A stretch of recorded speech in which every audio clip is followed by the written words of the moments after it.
Hello and welcome to the knowledge source. Bill Gates had said India's digital finance approach is a global model, and even he had said that his philanthropist company is learning from India's digital model, and that model can be implemented in African continent. तो आज के session में हम जानने की कोशिश करेंगे India का जो डिजिटल फाइनेंस मॉडल है वो किस तरीके का है और बिल गेट्स ने क्या कहा है इसके बारे में। तो चलिए स्टार्ट करते हैं। स्टार्ट करने से पहले मैं आपको बता दूं, आप हमारी टेलीग्राम चैनल या फेसबुक चैनल दोनों पे आप हमें फॉलो कर सकते हैं या जुड़ सकते हैं, जहाँ पे हम जो भी एक्टिविटीज़ या जो भी नोटिफिकेशन आपको मिल सकती है डे टू डे। सो देखिए, अभी की सिचुएशन ये है कि बिल गेट्स ने कहा है कि जो इंडिया की पॉलिसी है regarding financial innovation and inclusion, ये एक बहुत ही बेहतरीन वर्क कर रही है। और स्पेशली अगर बात करूं तो बिल गेट्स ने कहा है कि 2016 के बाद जो इंडिया की डिजिटल फाइनेंशियल अप्रोच रही है वो बहुत ही बेहतरीन रही है। और इवन उन्होंने ये कहा है कि जो उनकी फिलंथ्रोपिस्ट उसकी फाउंडेशन है, जो गेट्स एंड मिलिंडा फाउंडेशन, वो इससे इंडिया की जो फाइनेंशियल अप्रोच है उनसे लर्न करने की कोशिश कर रही है और उसको फिर अफ्रीकन कॉन्टिनेंट में इम्प्लीमेंट करने की कोशिश करेंगे। उन्होंने कहा कि India has a build ambitious platform for universal identification and digital payment. उन्होंने बहुत ही ज़्यादा प्रेज़ किया है इस इंडिया का जो भी डिजिटल अप्रोच रहा है। स्पेशली अगर मैं बात करूँ यूपीआई और आधार बेस्ड अप्रोच, जहाँ पे उन्होंने कहा है कि जो जिस तरीके के पेंडेमिक अगर हम देखें लास्ट 4-5 मंथ्स में, और जहाँ पे गवर्नमेंट की जो भी बेनिफिट्स थी वो डायरेक्ट कंज्यूमर्स के, या फिर मैं बोलूँ जो लोगों के खाते में पहुँची है यूपीआई के थ्रू, या फिर मैं बोलूँ कैश ट्रांजेक्शन डिजिटल ट्रांजेक्शन के थ्रू। तो इसकी बेस पे इन्होंने कहा है कि ये जो अप्रोच है जहाँ पे मिडिल मैन को जो इन्वॉल्वमेंट थी उससे हटाना, ये एक बहुत ही बेहतरीन टास्क है, ये बिल गेट्स का कहना है। अगर मैं बात करूँ बिल गेट्स ने और क्या कहा, तो बिल गेट्स का कहना है कि जो यूपीआई की पॉलिसी है जो रिड्यूस करता है कॉस्ट और फ्रिक्शन, और मिडिल मैन की इन्वॉल्वमेंट है वो भी रिड्यूस करता है और डायरेक्टली पुअर के हाथों में पैसे पहुंचते हैं।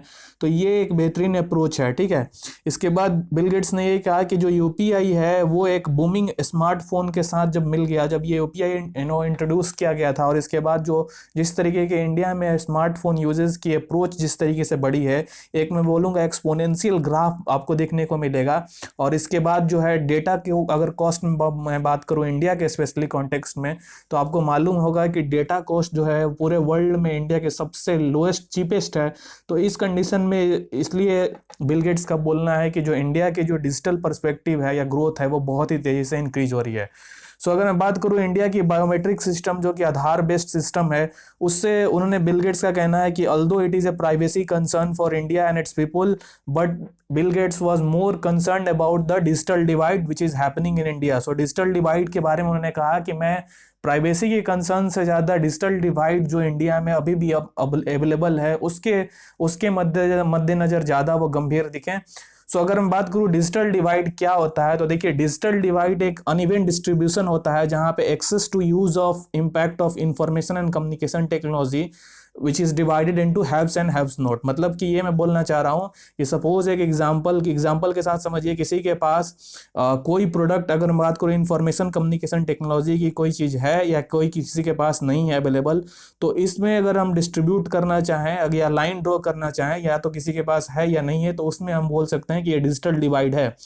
ये ग्रुप्स जो होता है वो defined based upon social geographical और जियो पॉलिटिकल क्राइटेरिया होता है। तो डिफरेंट एरियाज में आप देखेंगे कि किसी पर्सन के पास those person who are residing in urban they have the smartphone, but if you see in the rural areas that even a basic phone is not available for the people they are. इस तरह की condition आपको अभी different parts में India के आपको आसानी से देखने को मिल जाएंगे।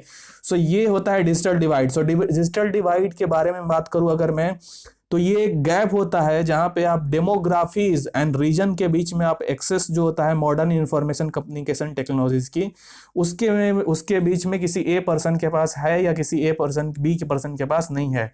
इस केस में अगर मैं बात करूं, जो टेक्नोलॉजी हो सकते हैं या तो टेलीफोन हो सकते हैं, टेलीविजन हो सकते हैं, पर्सनल कंप्यूटर हो सकते हैं, या फिर एक्सेस टू इंटरनेट हो सकते हैं। तो इस कंडीशन में आप बोल सकते हैं कि डिजिटल डिवाइड है। आप एग्जाम्पल के थ्रू आप अगर लिखना हो, ये एग्जाम में लिख सकते हैं कि रूरल एरियाज में है लोगों के पास अभी भी बेसिक फोन्स हैं या फिर नहीं है, या आप अर्बन एरियाज में आप देख सकते हैं हर किसी के पास even rickshaw puller has the smartphone. इस केस में अगर हम बोलेंगे कि अर्बन एरियाज में लोगों के पास इंटरनेट की एक्सेस है as compare to the person who is residing in the rural areas. तो ये हो गया डिजिटल डिवाइड। सो अब क्वेश्चन उठता है कि डिजिटल डिवाइड एक्चुअली होता क्यों है, क्या ऐसे रीजन्स हैं, क्या स्पेसिफिक रीजन्स हैं जिसके चलते डिजिटल डिवाइड होती है।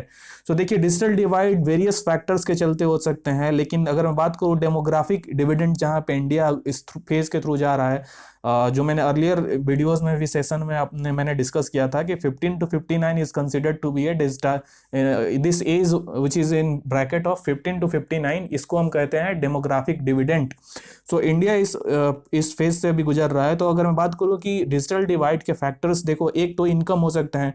इनकम का सेंस आप समझिए कि अगर कोई a person who is earning 15,000 and those another person who is earning 50,000, सो अगर 50,000 जो कमा रहा है उसके पास वो मनी जो होगा वो अपने आप कहीं ना कहीं वो खर्च करेगा, may be he can earn some gadget. तो इस कंडीशन में उसके पास अगर मनी मेन फैक्टर होता है डिजिटल डिवाइड में। इसके बाद एजुकेशन, एजुकेशन अगर कोई पर्सन एजुकेटेड है तो उसको हैंडल करने को जानता होगा। तो इस सिनेरियोज में आप देख सकते हैं कि एजुकेशन भी एक इम्पॉर्टेंट फैक्टर फर्क इंक्रीज करता है, जहाँ पे किसी पर डिजिटल डिवाइड यहाँ पे अवेलेबल है या नहीं है। इसके बाद रेस और जेंडर मैं नहीं मानूंगा, क्योंकि अगर आप देख सकते हैं, I personally considered women are more educated and more they have the more knowledge as compared to men। In the case अगर मैं बोलूँ कि अगर फाइनेंशियल ट्रांजेक्शन्स या फिर मैं बोलूँ अगर मैं डिजिटल टेक्नोलॉजीज को हैंडल करना है, तो इस सिनेरियोज में आप कहीं ना कहीं रख सकते हैं। बट हाँ, ये जो जेंडर और रेस जो अगर एजुकेशन के साथ एमलगमेशन होता है तब कहीं ना कहीं जो वुमेन है वो पीछे छूट जाती है। इसके बाद जोग्राफिक लोकेशन, जैसे अर्बन एरिया और रूरल एरियाज का मैंने एग्जांपल आपको बताया कि रूरल एरियाज में आप देख सकते हैं कि बेसिक डिजिटल स्मार्टफोन यूज़ कर रहे हैं लोग। रूरल एरियाज में आप कहीं बेसिक फ़ोन भी देखेंगे या फिर कहीं भी नहीं भी देखेंगे, तो इस कंडीशन से। इसके बाद एज मेन फैक्टर प्ले करता है, जहाँ पे अगर मैं बोलूँ न्यू एज जनरेशन्स के जो लोग हैं वो ज़्यादा प्रेफर्ड करते हैं या फिर वो कंफर्टेबल होते हैं डिजिटल टेक्नोलॉजीज यूज़ करने में as compare to those who are old. तो एज, इसके बाद स्किल्स और अवेयरनेस, जो भी आपको स्किल्स और अवेयरनेस किस तरीके की है, आप कितने अपडेटेड हैं जो भी न्यू डिजिटल टेक्नोलॉजीज आ रही हैं। और इसके बाद लास्टली पॉलिटिकल कल्चर और साइकोलॉजिकल एटीट्यूड्स। तो पॉलिटिकल कल्चर मतलब आप समझ जाइए कि अगर सपोज अगर कोई एडवांस्ड कंट्रीज है, वहाँ की जो कल्चर होगी तो वहाँ पे लोग अडॉप्ट कर लेते हैं situation according to the changes. So इस तरीके के सिनारियोज आप देख सकते हैं। वहीं अगर आप एग्जांपल देखें अफ्रीकन कॉन्टिनेंट में most of the countries they are backwards. So इस कंडीशन में क्या होगा कि लोगों के पास वो जो फैसिलिटीज या फिर जो आजू बाजू की जो अवेयरनेस होती है वो कहीं ना कहीं लैकिंग होगी। इसके कारण भी लोग डिजिटल डिवाइड की जो क्राइटेरिया है वो इंक्रीज होती है। So that's it for today. मैं आशा करता हूँ कि आपको इस सेशन में कुछ नया सीखने को मिला होगा। Thank you as well as for joining.